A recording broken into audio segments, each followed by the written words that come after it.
So this is a set of research that we've done at Rambus. We started this research about 3 years ago in the hybrid memory subsystems. And it's a particular passion of mine. And so we've done this research in collaboration with IBM and many others that I'll thank toward the end of the talk. So future memory subsystems, that's really the motivation for the work in hybrid memory subsystems. And then I'm going to talk a little bit about the Proteus platform.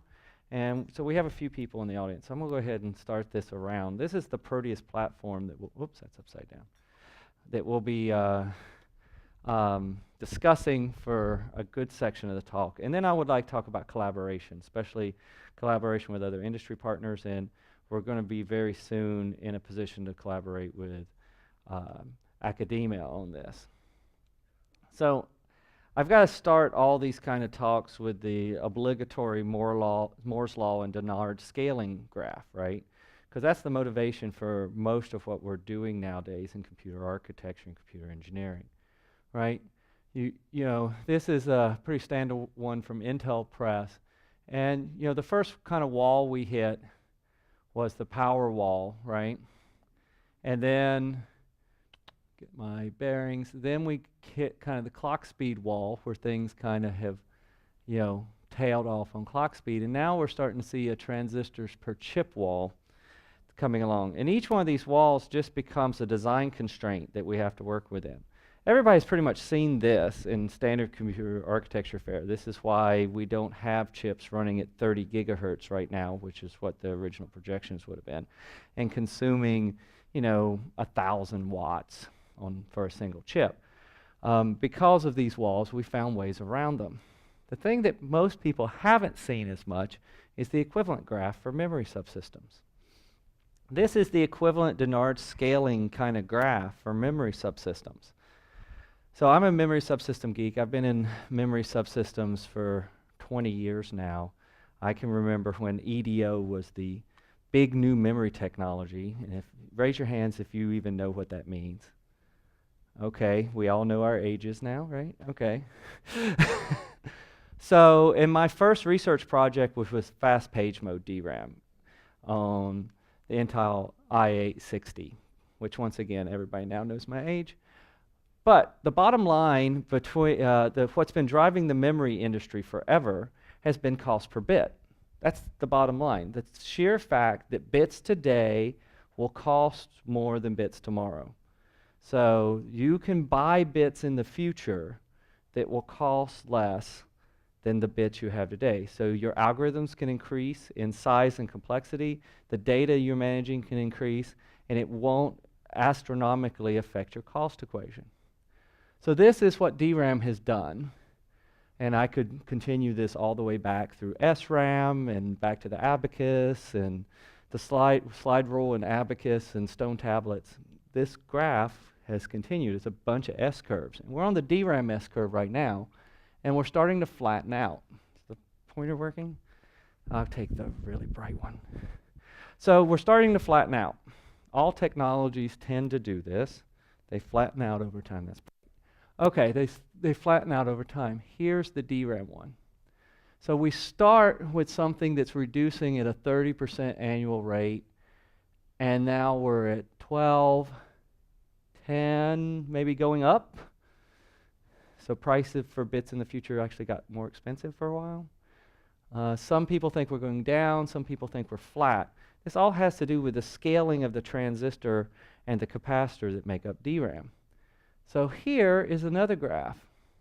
This is the graph for flash memory, right? Notice that this was about similar, and it's continuing to accelerate and continuing to stay on the curve going down. So we have memory technologies that are coming along that are continuing on the graph of reducing the cost per bit, but not necessarily DRAM, right? So all these new memory technologies, I have a whole talk about different new memory technologies, they all have some attributes that are not what we want. And so those attributes have to be managed to get an effective memory subsystem. What we really want to do is be able to move from one of these curves to another eventually for our main store. not just our storage, but for our load store memory. So we started the research project with the goal of investigating memory subsystem architectures and attachment strategies specifically around multiple memory types and multiple attachments, and different software and hardware schemes to manage this. Now, interestingly enough, this is not the first time in history that this has happened. You can go back into the 60s and read papers about people arguing about whether SRAMs would be in computers forever or whether it should be DRAMs. And Cray has a very famous paper. I really suggest you go look at it. He's kind of a curmudgeon. And he was arguing that you'd never want DRAMs in your system, that they're completely an incredibly bad technology. But so we've done these transitions before, and today we do have a hybrid memory subsystem. A memory subsystem in which a user code does a load request, and it doesn't know if it came out of SRAM, which we happen to call cache, or if it came out of DRAM. That's managed by the hardware and the operating system and everything else, and the user program doesn't even know or care. It just manages the latency and bandwidth for it. But now it's becoming more complex as we have things like RRAM and MRAM, PCM, and very fast flash. These all have attributes, wear out, array cycles, disturb patterns that you have to manage if you really would like them to be used as a memory subsystem instead of a storage subsystem. So we started the research. We had three main pillars of our research. The first pillar was performance modeling using Gem5. Now, we've done extensive modeling of various memory subsystems, and I'm going to show you a little bit of results a little bit further on. The second pillar was a hardware prototyping, and the initial results of that are being passed around the room right now. And that's mainly what I want to talk to, because you guys are seeing that memory subsystem for the first time. There's been a handful of people who have seen that before this talk. And then we have a software management scheme that I'd love to go into more about that uses a little bit of AI, continuous learning, to give hints to the hardware at allocation time. They use context in the call stack and other places when the malloc is called to guess or predict what that malloc is going to be used for and give hints to the hardware. That's kind of the secret sauce and magic here, but we'll go into that not as much because this is more of a hardware talk. So here's our card.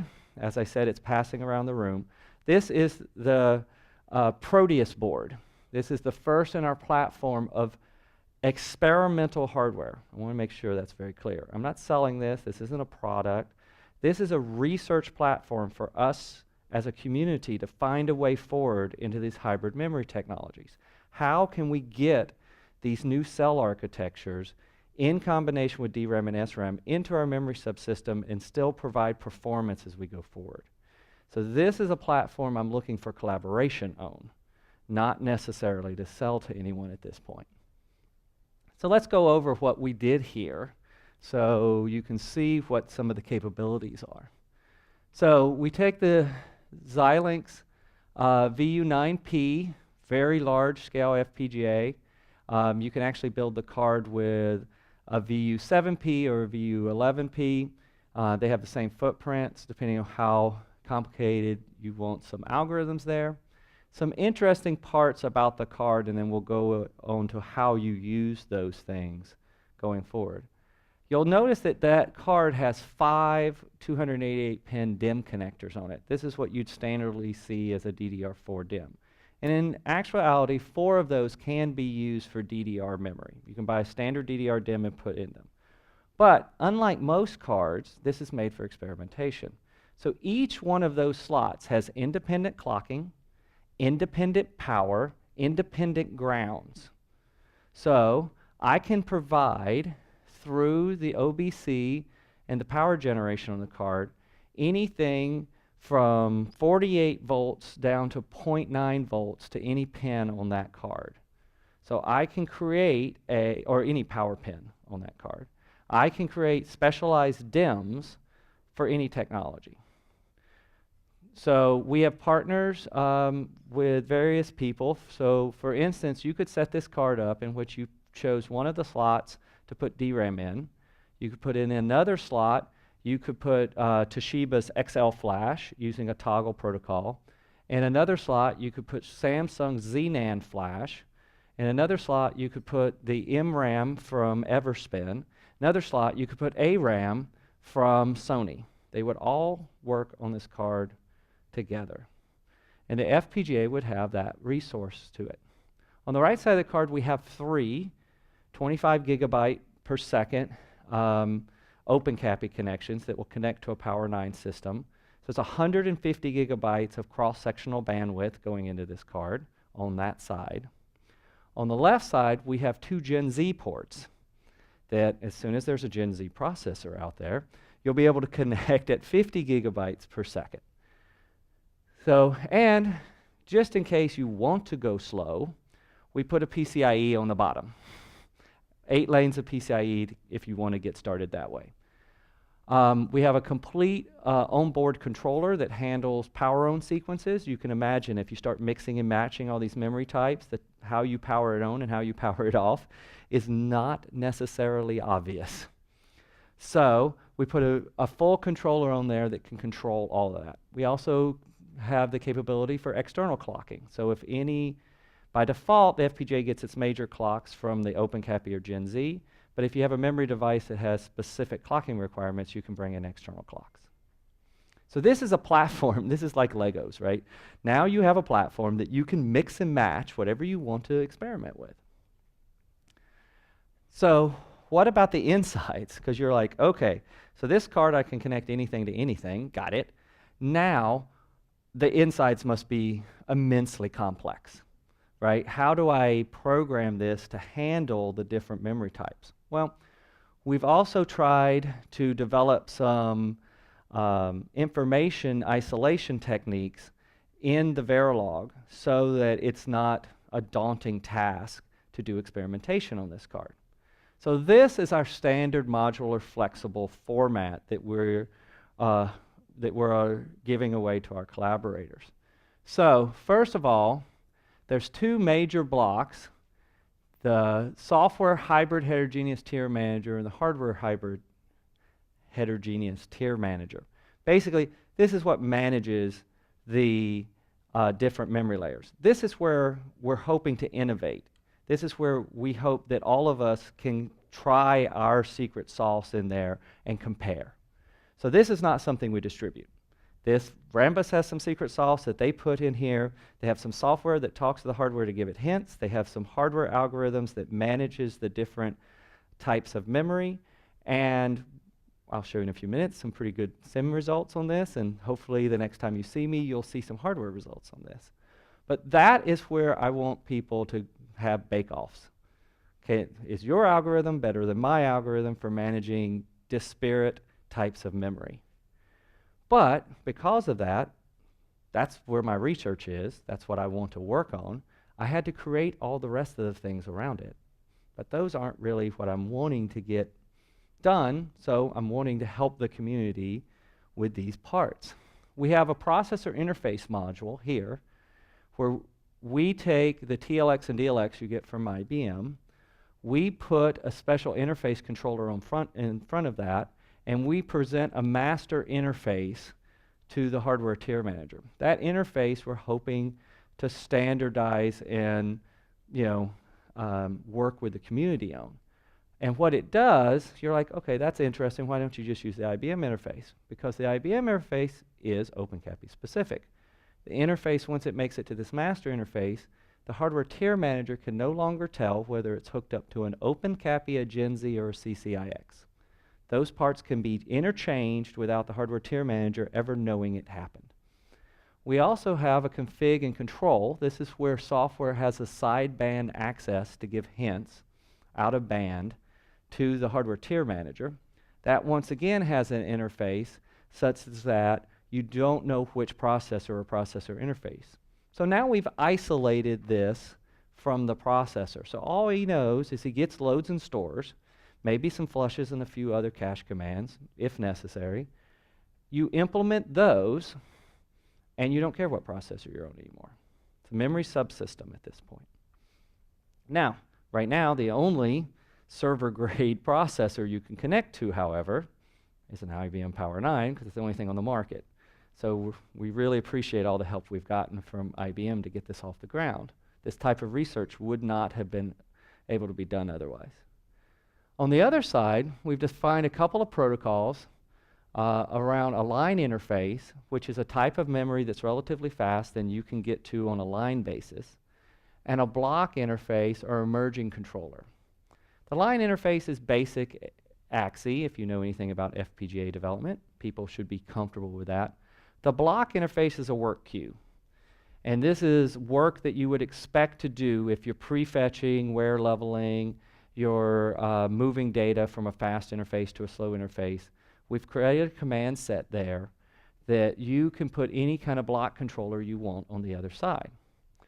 Now, we've developed at least one block controller that interfaces to this block interface and also interfaces to an outbound interface such as toggle or onfi, some of the standard flash interfaces. Now, the interesting thing about the block controller is the block controller doesn't know which interface it's using. It manages wear, it manages array cycles, things like that, but it doesn't know what technology it's using to transmit that data to the eventual media. We've made sure to keep that isolated. So this block controller, for instance, before we have the emerging memory, what we'll do is we'll take the card and we'll put multiple DDRs in it. And the block controller can actually speak out a DDR4 bus to a DRAM. Doesn't care.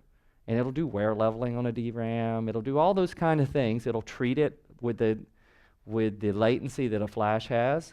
So you can even take a memory that hasn't been devised yet and see what it would do. Okay? So this is the other part of the experiment.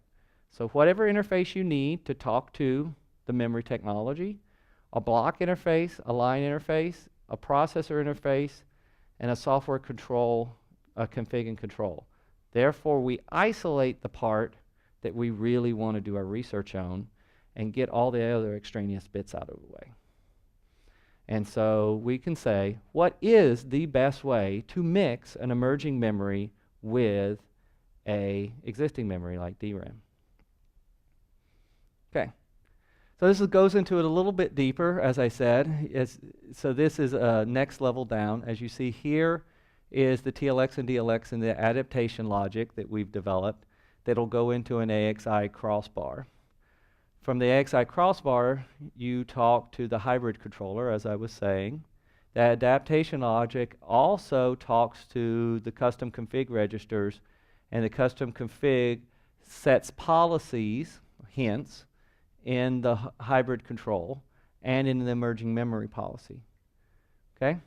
The block device controller and the DRAM controller, the AXI crossbar switches, those all come from third parties, and as does the OpenCAPI or Gen Z interface. So you're part of the OpenCAPI consortium. You can get this portion from the consortium. This you can get from Xilinx. This you can get from Xilinx. Line controllers, Northwest Logic has one. So does Xilinx themselves that can handle DRAM. For instance, if you want to use Everspin's MRAM, they'll give you the controller for that plugs into this environment. And the block interface controller, there's several people who can do that. IntelliProp, a few others that you can get those devices from. So it's a little bit of still of a mix and match kind of thing. The hardware guys are not quite as advanced as some of the software team, where you can just go download and install things for Debian or whatever in like your sleep. This you have to do a little bit of, okay, let me talk to you and get an NDA signed with you. Okay, now you'll give me that, and let me go talk to you. So it's a little bit of, our licensing, we need to work on that section in the hardware guys. So that it makes this a little easier to distribute. But it's definitely workable now. It reminds me of open source software from about 2 decades ago. This data here is for enhanced flash. This is a 3 microsecond, 100 microsecond flash device. This is not the standard flash device that you would use in an SSD or something like this. This is the equivalent of Xenan from Samsung or XL Flash from Toshiba. that is about, depending on what you look at, it's about 30x less the cost of DRAM. Okay? So it's not 30% less. You take the price and you divide it by 30. Okay, the price of DRAM per bit. Okay? So in this performance run, what we did is we said, okay, let's assume that we need a terabyte memory subsystem for our workload. That's a good size memory subsystem. And let's build that terabyte memory subsystem out of DRAM. Okay? We'll run a set of benchmarks across that, and this is more or less wall clock time, so we'll call that 1. But that would have a certain cost and power associated with it. Anyone who's done memory subsystem design is looking at me right now and going, a terabyte, really, of DRAM? That would have a certain cost and power profile. Then, if we just took this emerging memory and put it on the memory bus and said, here you go, use this as your main store, it's 30 times cheaper. This would be your performance. So suddenly your graph analytics run, if it took 1 hour to run, would take 101 hours to run. But it's 30x cheaper.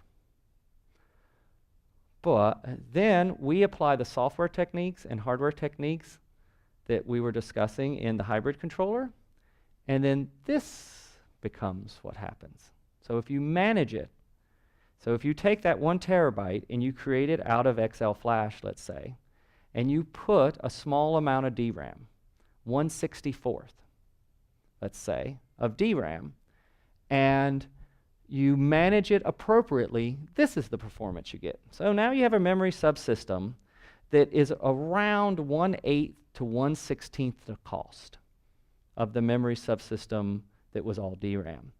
And, for instance, if you're running some certain types of media streaming applications, you have lost about 13% performance. That's the motivation. And that is one of the first examples of what you can do with this card. So obviously you could take this card and you could populate all the 4 slots with DRAM. And then this becomes host agent memory. Did I get the new term right? Thanks. Also called LPC. The host agent memory was a term I just heard at this conference. So this would become host agent memory that you put on the OpenCAPI bus, and you can run this card in that mode to debug whatever kind of host agent things you'd like to do. But the more interesting example is when you take a small amount of the slots on this card and allocate it to DRAM. Now you're going to use the DRAM for where leveling, for prefetching, for caching, for whatever you need to do to manage the emerging memory. You take an emerging memory like XL Flash or Rambus NAND, and you place that on the card. That memory per bit is substantially less than DRAM. It will use over 1/3 less the power of DRAM. But as I said, if you don't manage it and you just let your program run against it, you're not going to be happy with the performance. This is also one of the platforms that this platform's fully wired for NVDIMP. For instance, Smart Modular and several other people have NVDIMP DIMMs, but right now there is no server-grade processor that will use those. So this will allow you to use NVDIMP and run server benchmarks against it because the card's fully wired for that. So what am I here? Why am I here? Why am I talking to you about this? Because I want to do this in collaboration.